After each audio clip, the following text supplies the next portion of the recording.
The stars above shimmered against the velvet backdrop of space as her ship's warning systems blared. The alien vessel, once a proud explorer of distant galaxies, now limped through the void, trailing debris and venting atmosphere from multiple hull breaches. Inside, its lone pilot gripped the controls with 3 trembling hands, her fourth pressed against the wound in her side where blue fluid seeped between her fingers. System failure imminent, the ship's AI announced in her native tongue. Recommend immediate evacuation. The pilot, a Zarkonian scientist named Lyra, let out a bitter laugh. Evacuate to where? They were in uncharted space, far from any known civilization. Her research expedition had gone horribly wrong when they'd encountered the pirate vessel. The rest of her crew, she pushed the memory away, focusing instead on survival. A small blue and green planet appeared on her scanner. Third from its sun with a nitrogen-oxygen atmosphere. Habitable but unknown. The database had no record of contact with whatever species might dwell there. Yet she had no choice. Adjusting course, she whispered, wincing as pain shot through her body. Set landing trajectory. The damaged ship shuddered as it entered the planet's atmosphere, exterior plating glowing red-hot. Lyra clung to consciousness, fighting against the G-forces and blood loss. Below, through breaks in the cloud cover, she glimpsed vast oceans, stretches of green and dotted lights that suggested civilization. The crash was inevitable. What remained uncertain was whether she would survive it. Miles away, Sarah Chin had been enjoying a quiet evening at her remote mountain cabin when the streak of light tore across the sky. The forest ranger grabbed her binoculars, tracking the object as it disappeared behind the ridge about 2 miles from her position. When the distant sound of impact reached her, she was already pulling on her boots. Probably just a meteorite, she told her German shepherd, Rex, who watched her with intelligent eyes. But we should check it out anyway. She grabbed her emergency pack, flashlight, and radio. The forest had been bone dry for weeks, and even a small fire could quickly become devastating. As an afterthought, she added the first aid kit. Something told her this wasn't just a normal meteor. The trek through dark woods took longer than expected. Rex bounded ahead, occasionally returning to ensure Sarah was still following. When they finally reached the ridge overlooking the impact site, Sarah gasped. This was no meteorite.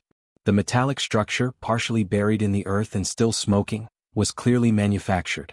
Its design was like nothing she'd ever seen, sleek, with curves and angles that seemed to defy conventional engineering. Stay, she commanded Rex, who whined but obeyed as she carefully approached the wreckage. That's when she heard it, a faint sound coming from inside. Something between a moan and a call for help in a language she couldn't understand. Sarah's heart raced as she realized the truth. This was a spacecraft. And someone, or something, was still alive inside. As she reached for her radio to call for backup, a section of the hull suddenly shifted. Sarah froze, watching as a hatch slowly opened, revealing a pair of luminous, pain-filled eyes staring back at her from the darkness. Ned, until she called to Sarah's fingers trembled as she lowered her radio. The eyes, larger than human eyes and an iridescent shade of violet, blinked slowly in the darkness of the spacecraft. Rex growled softly behind her, sensing her tension. Hello? Sarah called out, her voice barely audible over the crackling of cooling metal. Are you hurt? I can help. The being inside the craft made another sound, this one clearly pained. Sarah took a cautious step forward, her years of wilderness first aid training kicking in despite the extraordinary circumstances. Whoever, was inside needed medical attention. As she approached, the hatch opened wider, revealing the alien pilot.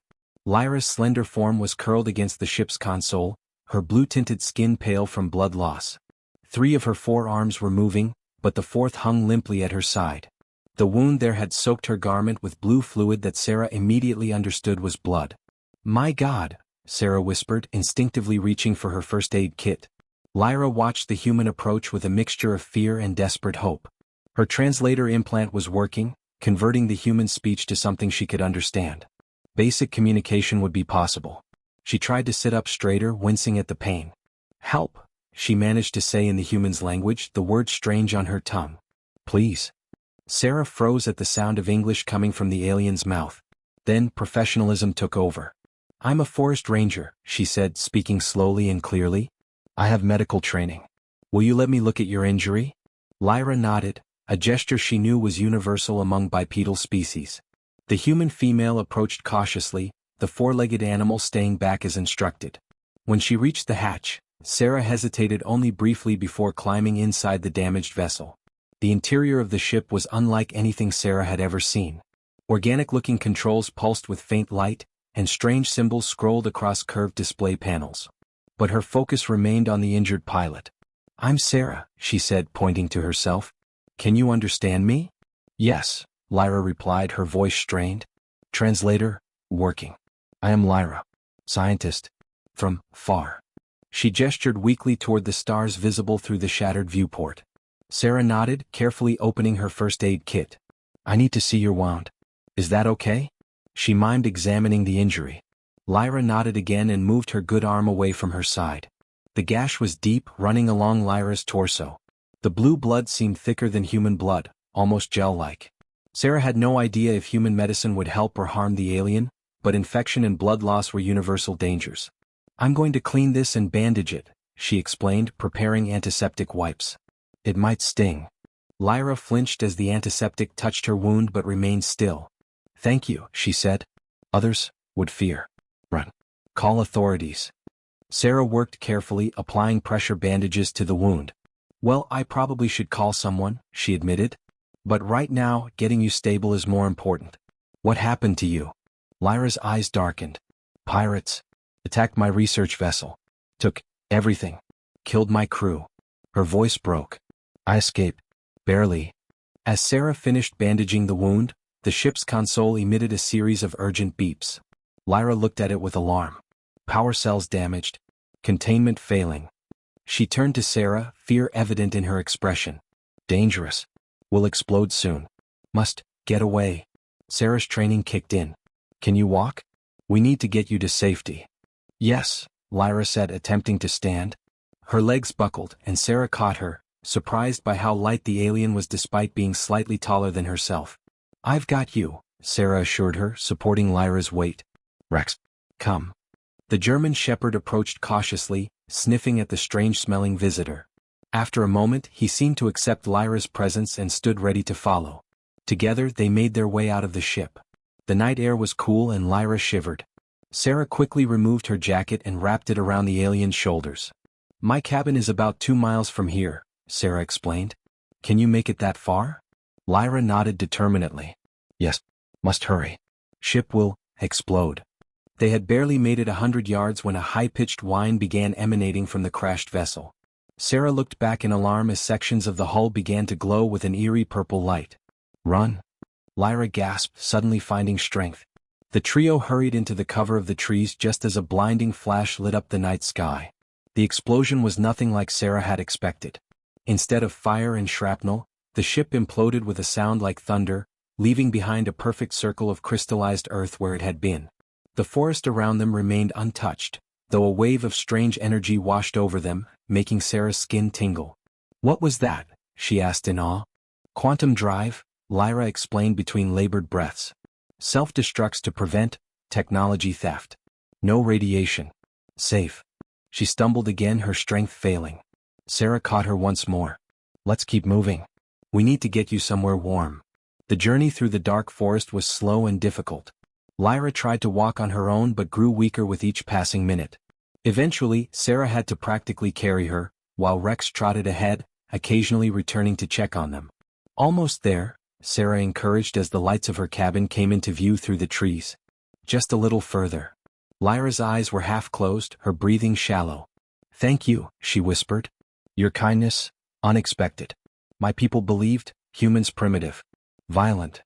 Sarah managed to smile despite her exhaustion. "We can be, but we can also be helpful. Hold on, we're here." The small cabin was warm and welcoming.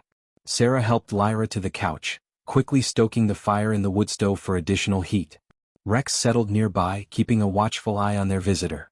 "I need to properly clean that wound," Sarah said, retrieving her more extensive medical supplies. "And we need to figure out what to do next." Lyra looked around the simple cabin with curiosity. "Your dwelling? Different from our cities. Natural materials. Beautiful." Sarah smiled as she prepared fresh bandages. "It's just a ranger station, really. I spend half the year out here monitoring the forest, helping lost hikers, preventing fires." "You protect nature?" Lyra asked, seeming impressed. "That's the idea. Sarah gently removed the field dressing she'd applied earlier. The wound looked better than expected. The edges had already begun to seal themselves. You heal quickly. Lyra nodded. Yes, but still weak. Lost much blood. As Sarah worked, her mind raced with questions. An alien was sitting on her couch. A real, living being from another world. The implications were staggering. Should she report this? Who would she even call? And what would happen to Lyra if government agencies got involved? How did you learn our language so quickly? Sarah asked, partly to distract herself from these troubling thoughts. Lyra tapped a small device near her ear. Universal Translator. Analyzes speech patterns, creates conversion matrix. Standard equipment for researchers like me. And what were you researching? Sarah finished applying a fresh bandage and sat back. Habitable worlds, Lyra explained. My people need new home. Our star dying. Been searching for generations. She looked out the window at the starry sky. This planet? Promising. Right atmosphere. Rich biodiversity. Sarah felt a chill that had nothing to do with the night air. You're looking for a place to relocate your entire species? Lyra nodded slowly. Yes, but peaceful migration. Not invasion. We share knowledge technology. Beneficial exchange. She hesitated. But pirates took our data. Years of research, gone. Before Sarah could respond, her radio crackled to life. Chin, you there? Over.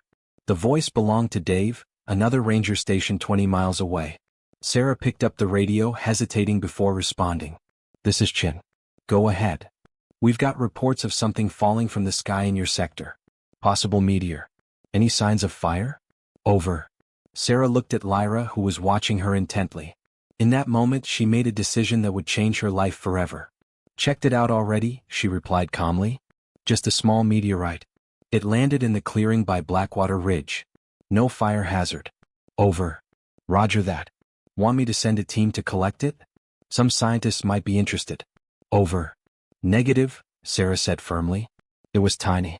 Mostly disintegrated on impact. Nothing left to collect. I'll file a report in the morning. Over. Copy that. Have a quiet night. Over and out. Sarah set the radio down, meeting Lyra's gaze. I don't know if I did the right thing just now, she admitted. But I think you deserve a chance to rest and recover before dealing with, well, everything that would come with official contact. Lyra's eyes shimmered with emotion. Your trust, valuable gift. Will not waste it. She leaned back, clearly exhausted. Need rest. Then must find way to contact my people. Let them know. I'm alive. We'll figure it out, Sarah promised, though she had no idea how they would accomplish such a task. For now, just sleep. As Lyra drifted into unconsciousness, Sarah sat in her chair by the fire, watching the alien's chest rise and fall with steady breaths. Rex came over and put his head on her lap, looking up with questioning eyes. What have we gotten ourselves into, boy? She whispered, scratching behind his ears. Outside, the stars continued their silent vigil, suddenly seeming much closer than they ever had before. Days passed and Lyra grew stronger. Sarah maintained her regular ranger duties, patrolling the forest and responding to radio calls, but always returning to the cabin where her unusual guest waited. They developed a routine of sorts, with Sarah teaching Lyra about Earth's ecology and Lyra sharing stories of her homeworld. Your forests, Lyra said one evening as they sat on the cabin's porch watching the sunset, remind me of the ancient groves on Zarconia. Before the warming. Your planet is dying? Sarah asked. Lyra nodded sadly. Not planet. Star. Becoming unstable. In 200 years we'll expand. Make Zarconia uninhabitable. She gestured toward the horizon. We seek new beginning. Not to conquer. To survive. Sarah considered this. In the week since finding Lyra, she'd come to respect the alien scientist's gentle nature and curiosity. There was no malice in her, no hidden agenda that Sarah could detect. Just a scientist trying to help her people. The problem is, Sarah said, voicing thoughts she'd been mulling over, humans aren't great with change. Or differences. If your people came here, there would be fear. Resistance. Yes, Lyra agreed. Have studied many species. Fear of unknown, universal. She turned her violet eyes to Sarah. But also universal, capacity for kindness. For understanding. You showed this. Before Sarah could respond, the distant sound of an approaching vehicle broke the evening quiet. She tensed immediately. Her cabin was 5 miles from the nearest road, and she wasn't expecting visitors. Someone comes, Lyra said, also alert. Problem? Could be, Sarah admitted, standing. You should go inside. Stay out of sight. Lyra moved quickly into the cabin while Sarah remained on the porch, hand instinctively moving to the service pistol she carried as part of her ranger equipment. Rex stood beside her, ears forward, sensing her apprehension. The vehicle, a black SUV with tinted windows, came into view, moving slowly along the narrow dirt track that led to her cabin. It wasn't a Forest Service vehicle, nor was it a typical visitor's car. As it stopped in front of the cabin, Sarah felt her heart rate increase. Two men stepped out, both wearing dark suits despite the remote location. One was tall and thin with close-cropped gray hair. The other was younger with a military bearing. Neither was smiling. Sarah Chin, the older man called out. Forest Ranger for this district? That's me, Sarah confirmed, not moving from her position on the porch. What can I help you with? You're a bit far from the usual hiking trails. The men approached and the older one produced an ID badge. Agent Thomas Wilson, Department of Defense. This is my colleague Agent Rodriguez. We'd like to ask you a few questions about an incident that occurred in your sector 6 days ago. Sarah kept her expression neutral. Incident? A meteorological anomaly, Wilson said, his eyes scanning the cabin behind her. Our satellites detected an unusual energy signature in this area. Something entered the atmosphere and came down near here. Oh, the meteor, Sarah said casually. I reported that through proper channels. Small object burned up mostly on entry. Nothing significant left. Agent Rodriguez spoke for the first time. That's what interests us, Ranger Chin. The energy readings we detected weren't consistent with a meteor. They matched something else entirely. And what would that be? Sarah asked, her mouth suddenly dry. Wilson and Rodriguez exchanged glances.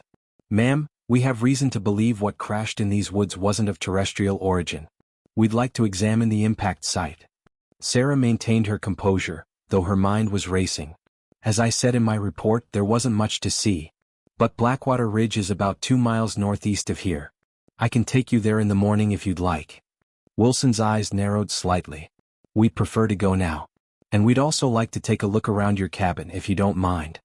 Actually, I do mind, Sarah said firmly. This is my home as well as my post. If you want to search it, you'll need a warrant.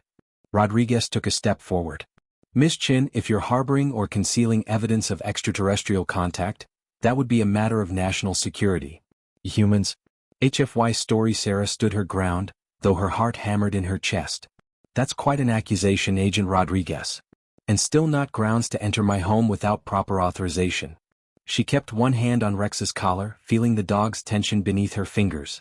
Wilson sighed, his expression hardening. Very well, Ranger Chin. We'll do this by the book.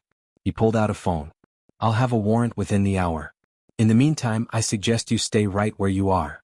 Inside the cabin, Lyra listened from behind the door, her translator picking up every word. She understood the danger immediately, not just to herself but to Sarah. The human had risked everything to help her and now faced serious consequences. Lyra's 4 hands clenched with resolve. She couldn't allow that to happen. Making a quick decision, she moved to the back window. If she could slip away into the forest, perhaps the agents would find nothing to implicate Sarah. Lyra could survive in the wilderness for a while. Her species had evolved as forest dwellers before developing technology. But as she eased the window open, she heard a sharp intake of breath behind her. Turning, she found herself face to face with Agent Rodriguez, who had circled around to the back of the cabin while Wilson kept Sarah occupied at the front. His eyes widened at the sight of her, hand immediately reaching for his weapon. Don't move, he commanded, voice barely above a whisper. His gaze traveled over her blue skin, forearms, and alien features with a mixture of shock and something else, recognition? Please, Lyra said softly, raising her hands in surrender. Mean no harm. Rodriguez's expression shifted, surprise giving way to determination. But instead of calling out to his partner, he glanced back toward the front of the cabin, then closed the window Lyra had opened. Listen carefully, he whispered urgently. I'm not who Wilson thinks I am. I'm with a different group. We've been tracking unusual energy signatures for years. We want to help beings like you, not exploit them. Lyra's translator struggled with his rapid speech, but she understood enough to feel confusion. Why, should I trust you? You shouldn't, Rodriguez admitted. But right now you don't have many options. Wilson's team will tear this place apart. They'll find you, and when they do. He left the sentence unfinished, but his meaning was clear. Outside, Sarah was running out of ways to stall. Wilson had stepped away to make his call, and she could see him gesturing emphatically as he spoke. Rex growled softly beside her, his attention focused on the side of the cabin. Something's wrong, Sarah thought, then realized Rodriguez was no longer in sight. Fear shot through her as she remembered. Lyra inside, alone and vulnerable. "Agent Wilson," she called out, desperate to regain his attention. "I think we got off on the wrong foot. Maybe we can." A sudden crash from inside the cabin cut her off. Without thinking, Sarah bolted for the door, Rex at her heels. Wilson shouted something behind her, but she ignored him, bursting into the cabin with her hand on her pistol. The scene inside froze her in place. Rodriguez stood near the back window, a strange device in his hand that definitely wasn't standard government issue. Lyra was backed against the wall, a look of uncertainty on her alien features. A broken lamp lay on the floor between them. "Step away from her," Sarah demanded, drawing her weapon. Rex stood beside her, hackles raised, a low growl emanating from his throat. Wilson appeared in the doorway behind her, his own gun drawn. "Rodriguez, what the hell is going on?" Then his eyes fell on Lyra and he went completely still. "My God." Rodriguez looked between them all, then slowly raised his hands. "Sarah, listen to me. Wilson isn't here to help. He's with a military research division. They want to capture and study life forms like Lyra. I'm trying to prevent that." Wilson's face darkened with anger. "That's a lie. Rodriguez, put down that device and step away." Sarah kept her gun steady, though her mind raced with confusion. Who was telling the truth? Both men wore the same credentials, but clearly one, or both, were hiding something. "Lyra," she said without taking her eyes off the agents, "are you okay?" "Yes," Lyra replied, her voice tense. "But the one called Rodriguez has communication device. Not from Earth. Recognized technology." Wilson's eyes widened. "It can speak English?" Sarah corrected sharply. "And yes, she can understand everything you're saying." Rodriguez slowly lowered one hand toward the strange device he held. "We don't have much time. Others are coming. A full containment team. They detected the quantum drive explosion. If they find her here..." "Don't move," Wilson barked, stepping further into the cabin. Outside, the distant sound of helicopter rotors filled the air, growing louder by the second. Sarah felt panic rising. Whatever was happening, whatever sides these men represented, one thing was becoming clear: Lyra's presence was no longer a secret. "Sarah," Lyra said suddenly, her voice calm despite the chaos. "Trust your instincts. What does your heart tell you?" The question caught Sarah off guard. She looked between the two agents, then at Lyra, remembering the past week, the conversations, the shared moments of understanding across the gulf of different worlds. In that instant she knew what she had to do. "Everyone put your weapons down," she commanded. "Now." To her surprise, Rodriguez immediately complied, setting his gun and the strange device on the floor. Wilson hesitated, then slowly lowered his weapon, though he didn't holster it. "Lyra comes with me," Sarah declared. "We're leaving. Neither of you is going to stop us." "That's not possible," Wilson said flatly. "That creature is government property now. The helicopter you hear is just the first wave. This entire mountain will be locked down in 20 minutes. Then we'd better hurry," Rodriguez countered. He kicked his strange device toward Lyra. "This can help. It's a signal blocker. Military satellites won't be able to track you within a 50-foot radius." Lyra picked up the device, examining it with expert eyes. "Zarkonian technology. Modified. How did you?" "We can discuss that later," Rodriguez interrupted. "There's a natural cave system 3 miles west of here. My people use it as a safe house. Get there and we can help you both." The helicopter sounds grew louder, now accompanied by the rumble of vehicles on the distant access road. Wilson's phone buzzed and his expression hardened as he read the message. "Last chance," he said to Sarah. "Hand over the alien and we can protect you. Claim it forced you to shelter it. Otherwise, you'll be treated as a national security threat." Sarah looked at Lyra, at the being who had crashed into her life less than a week ago and changed everything. In those violet eyes she saw intelligence, kindness and fear, but also trust. Complete trust in her decision. The world seemed to hang in balance as Sarah made her choice. Outside, searchlights began to sweep through the trees as the helicopter circled overhead. Time had run out. "Rex, guard," Sarah commanded, pointing at Wilson. The German shepherd moved into position, eyes fixed on the agent. Sarah quickly gathered her emergency pack, adding water and supplies. Lyra, take this.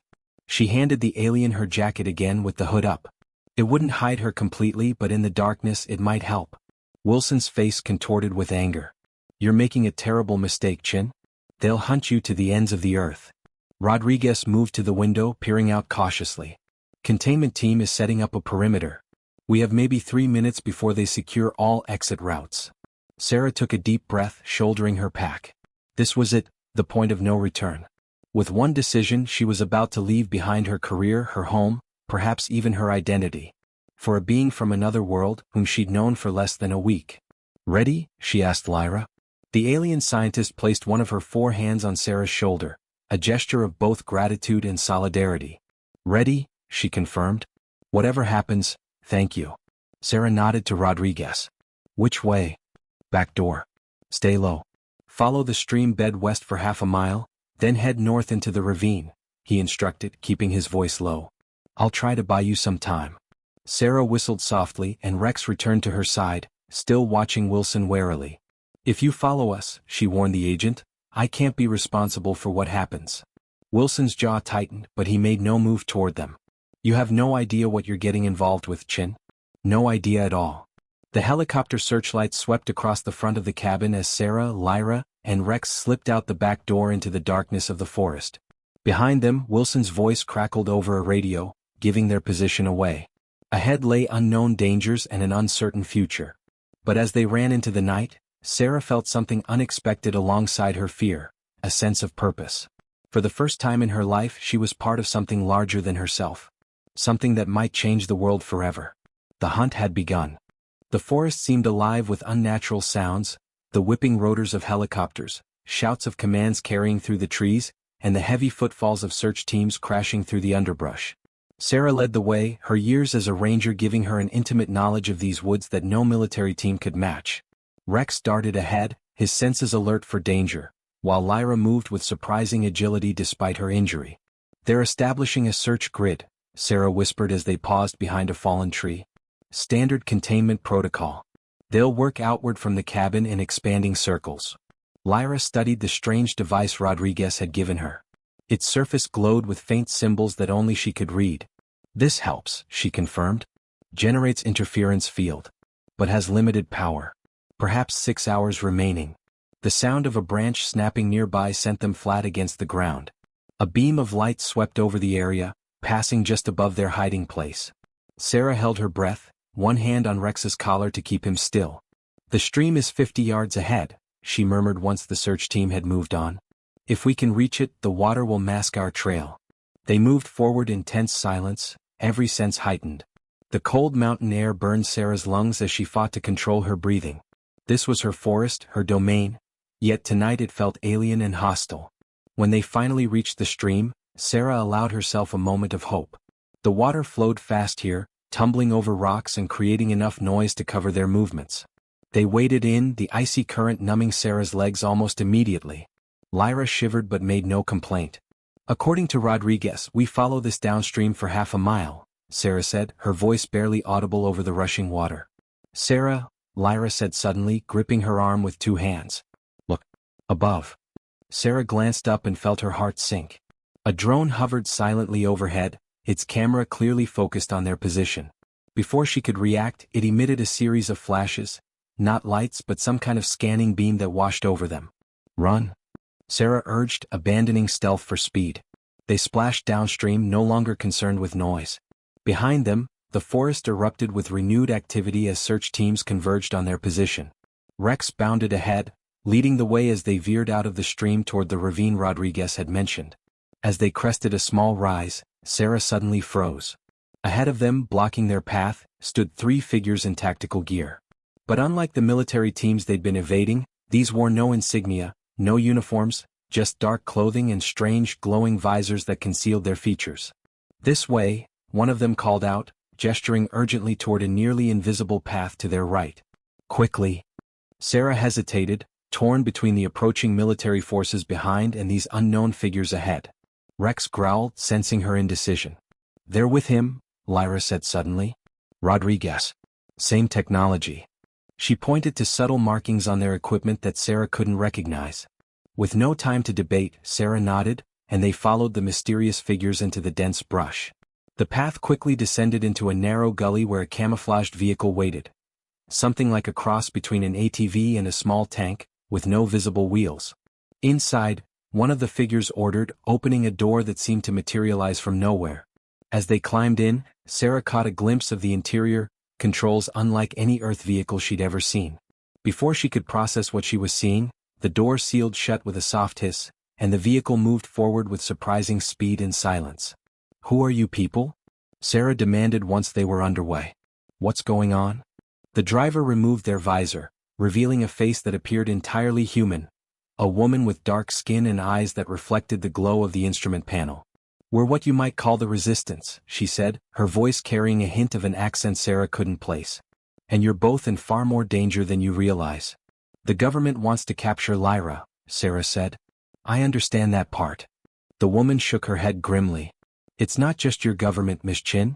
There are others hunting your friend, the same pirates who attacked her research vessel. They've followed her to Earth." Lyra made a sound of distress. "Impossible. My ship's quantum drive self-destructed. No trace remained to follow." "They didn't follow your ship," said another figure who had removed their visor, a man with features that seemed vaguely Asian. "They followed the distress beacon you activated before crash landing." Sarah turned to Lyra in confusion. "You sent a distress signal?" "Yes," Lyra admitted, her violet eyes troubled. "Standard protocol. Automatic when ship suffers catastrophic damage." She looked at their rescuers with growing alarm. "But signal was encoded. Only my people should recognize it." The third figure spoke without removing their visor, voice electronically distorted. "Your pirates have technology they shouldn't possess. Technology they've stolen from multiple species across 3 star systems." The vehicle suddenly slowed, turning into what appeared to be solid rock but was actually a holographic projection concealing the entrance to a cave. As they passed through the illusion, Sarah gasped. The natural cave system Rodriguez had mentioned was anything but natural. The cavernous space before them housed what could only be described as a small underground base, filled with technology that looked decades, perhaps centuries, beyond what humans should possess. "Welcome to Sanctuary," the woman said as the vehicle came to a stop. "One of the last safe havens on Earth for those who know the truth." As they stepped out, Sarah noticed something that made her blood run cold. Along one wall stood a row of transparent containers, each housing what appeared to be artifacts of non-human origin. But it was the last container that caught her attention. Inside was a suit of armor identical to the one Lyra had described the pirates wearing when they attacked her ship. "You've encountered them before," Sarah realized, looking at their rescuers with new understanding. "These pirates? They've been to Earth already." The man nodded gravely. "Miss Chin, the situation is far more complex than you know. Earth has been a battleground for decades. Most humans just don't realize it yet." Before he could continue, alarms suddenly blared throughout the facility. Personnel who had been working at various stations rushed to defensive positions as monitors displayed multiple approaching signals from above. "They found us," the distorted voice announced. "Both teams, government and pirates, converging on our position." The woman turned to Sarah and Lyra, her expression deadly serious. "Your choices just ran out. The pirates aren't just after Lyra for what she knows, they're after something she's carrying. Something that could change the balance of power across this entire sector of the galaxy." All eyes turned to Lyra, who stood frozen in place, her 4 hands instinctively moving to protect the wound at her side, the wound that Sarah now realized she had never fully allowed her to examine. "What are they really after, Lyra?" Sarah asked quietly. "What are you hiding?" Lyra's hands trembled as she looked at Sarah, guilt and fear warring in her violet eyes. "I'm sorry," she whispered. "Didn't want to involve you in this." With careful movements, Lyra peeled back the bandage at her side. Sarah expected to see the healing wound she'd been treating, but instead, embedded within Lyra's flesh was a small crystalline object, pulsing with inner light. It seemed somehow fused with her tissue, neither fully separate nor fully part of her. "The core seed," the woman said in awe. "So the rumors were true. What is that thing?" Sarah asked, unable to tear her eyes away from the glowing crystal. "Hope," Lyra answered simply. "Last hope for my people. For many peoples." She gently touched the crystal, wincing slightly. "Contains genetic blueprint of 10,000 species from dying worlds. Living archive. Including complete ecological data from Zarconia. The man's face hardened. And the pirates wanted to sell to the highest bidder. Planets would pay fortunes for such advanced biological data. Alarms continued to blare as the facility's defenses engaged. On monitors throughout the room, Sarah could see military helicopters landing on the mountainside above them while strange, sleek aircraft of unfamiliar design approached from another direction. "We have maybe 5 minutes before they breach our outer defenses," the distorted voice announced. "We need to move the seed immediately." The woman nodded sharply. "Prepare the portal. Code Omega." As personnel rushed to comply, Sarah turned to Lyra. "Can that thing be removed safely?" Lyra shook her head. "No. Bonded with me when ship crashed. Survival mechanism. Can only be transferred to compatible host or proper containment vessel." She looked at Sarah with sorrow. "Was bringing it to research station orbiting your Jupiter. Safe haven." The floor suddenly trembled as an explosion rocked the facility. Dust rained from the ceiling as lights flickered. "Perimeter breach in Sector 3, someone shouted. "Pirates have entered the tunnel system." Rex barked sharply, sensing the danger. Sarah's ranger training kicked in ESS Plan Act. She looked around the room, spotting what appeared to be a weapons rack. "I need something I can use," she called out, running toward it. To her surprise, the disguised man tossed her what looked like an advanced rifle. "Point and pull. It'll do the rest," he explained curtly. The woman was helping Lyra toward a circular platform at the far end of the cavern. Strange machinery hummed to life around it, emitting pulses of energy that made the air shimmer. "The portal can send you to our outpost near Jupiter," she explained. "From there you can complete your mission." Another explosion, closer this time. The cavern shook violently, equipment crashing to the floor.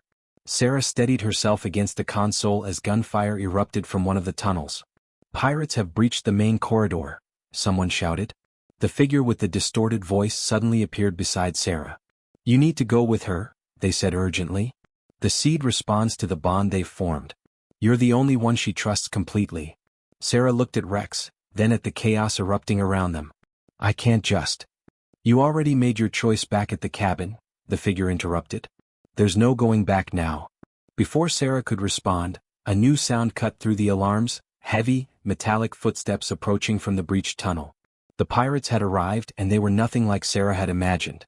Their armor seemed alive, shifting and adapting as they moved, with helmets that revealed no faces, only reflective surfaces that mirrored back her own terrified expression. "Sarah, come on," Lyra called desperately from the platform. The portal was almost ready, energy coalescing into what appeared to be a swirling gateway. The figure pushed Sarah toward Lyra. "Go. We'll hold them off." Sarah hesitated for just a heartbeat, then whistled for Rex. Together, they raced toward the platform as the defenders engaged the invading pirates.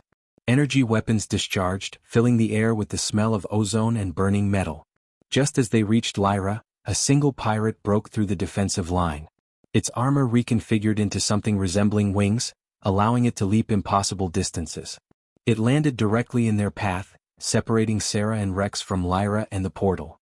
"The seed belongs to us now," the pirate announced in a voice that sounded like multiple beings speaking in unison. It raised a weapon toward Lyra. In that moment, Sarah acted without thinking. She fired the strange rifle, surprised when it discharged not bullets but a concentrated pulse of energy that struck the pirate squarely in the chest. The force knocked the armored figure backward, but it quickly recovered, armor repairing itself before her eyes. Rex launched himself at the pirate, teeth searching for any vulnerability in the living armor. The distraction gave Sarah the opening she needed. She fired again, this time aiming for the helmet. The energy pulse connected, shattering part of the reflective surface and revealing what lay beneath. Not an alien face as she'd expected, but a complex network of organic machinery interfaced with what might once have been a living being. The pirate staggered, systems momentarily disrupted. Sarah grabbed Rex's collar and pulled him back as she rushed the last few steps to Lyra's side. The portal had fully formed now, a swirling vortex of energy that somehow showed stars and the massive form of Jupiter on the other side. The woman operating the controls looked up with alarm. "It's destabilizing. The attack damaged the emitters. You have 10 seconds to enter before complete collapse." Lyra grasped Sarah's hand with two of her own. "Together? New beginning?"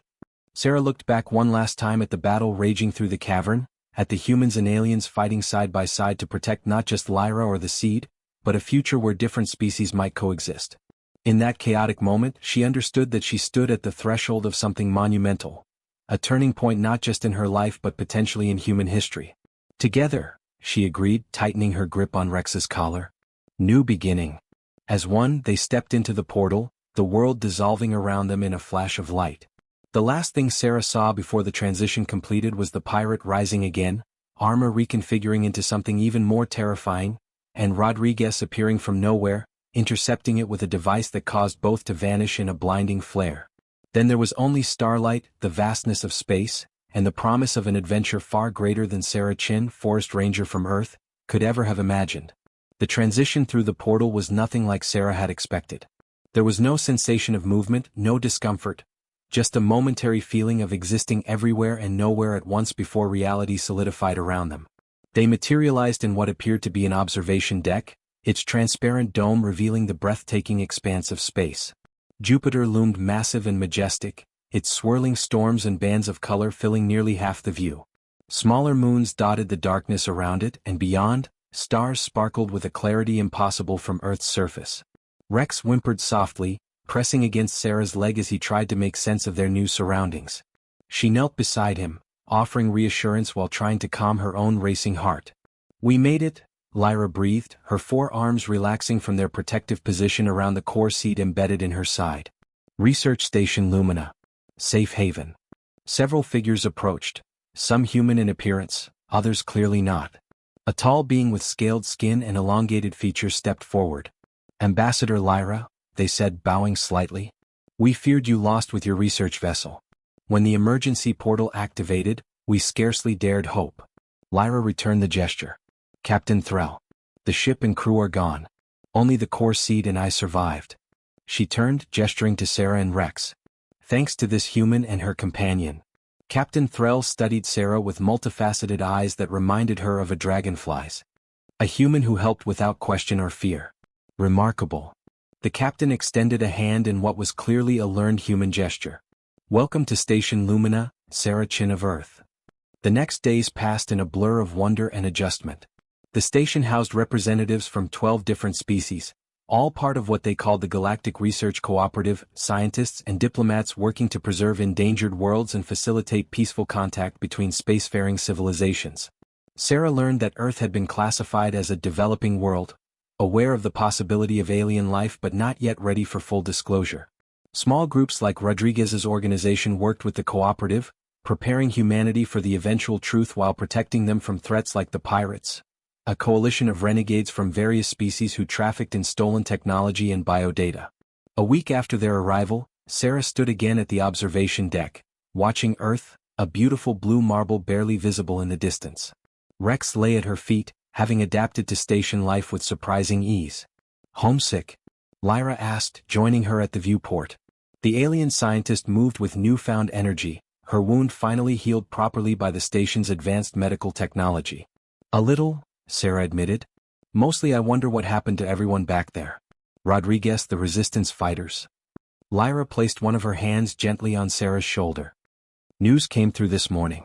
The facility survived. The pirates were driven back." She hesitated. "But the human government forces seized the cave system. Rodriguez and several others escaped. They've gone underground." Sarah nodded, having expected as much. "And the portal?" "Destroyed in the battle. But not the technology. They'll rebuild eventually." Tomorrow, Lyra would undergo a procedure to properly transfer the core seed to its containment vessel, a step toward fulfilling her mission. The data it contained would help countless dying worlds, including her own. "The cooperative has made you an offer," Lyra said, turning to face Sarah fully. "They've never had a human ranger before. Your knowledge of Earth's ecosystems would be invaluable to our work." Sarah smiled. "I accepted this morning. It seems forest management is an important skill, even among the stars." Lyra's eyes brightened. "You're staying?" "For now," Sarah replied. "Earth will always be home, but—" She gestured toward the viewport, where Jupiter's moons traced their eternal dance. "How could I pass up the chance to see things no human has ever seen? To help protect worlds beyond our own." Rex thumped his tail as if in agreement, making both of them laugh. "Besides," Sarah continued more seriously, "someone should represent humanity's better nature out here. Show that not all of us would respond with fear or weapons. A soft alert chimed and Lyra checked a device on her wrist. The council is convening. They want to discuss the pirate threat and Earth's potential role in the cooperative. As they walked together through the station's corridors, Sarah marveled at how quickly the extraordinary had become almost normal. Beings of different shapes, sizes, and colors nodded respectfully as they passed. Some she could now greet by name. "You know," Sarah said as they approached the council chambers, "when I found you in that crashed ship, I was just trying to help someone in need. I never imagined that it would lead here?" Lyra finished, gesturing to the stars visible through another viewport. "That is how the universe works, Sarah Chin. Small acts of kindness ripple outward, creating waves we cannot predict." The chamber doors opened, revealing representatives from worlds Sarah had only begun to learn about. Yet as different as they appeared, she recognized the common purpose that united them: the desire to preserve life in all its forms, to protect the vulnerable, to share knowledge rather than hoard it. "Ready?" Lyra asked. Sarah straightened her shoulders and nodded. Whatever challenges lay ahead, pirates, government cover-ups, the eventual revelation of truth to Earth, she would face them. Not alone but with new allies and friends from beyond the stars. Rex padded faithfully at her side as they entered the chamber together. A forest ranger, her loyal companion, and an alien scientist who had crashed into their lives and changed everything. The stars above Earth would never look the same again.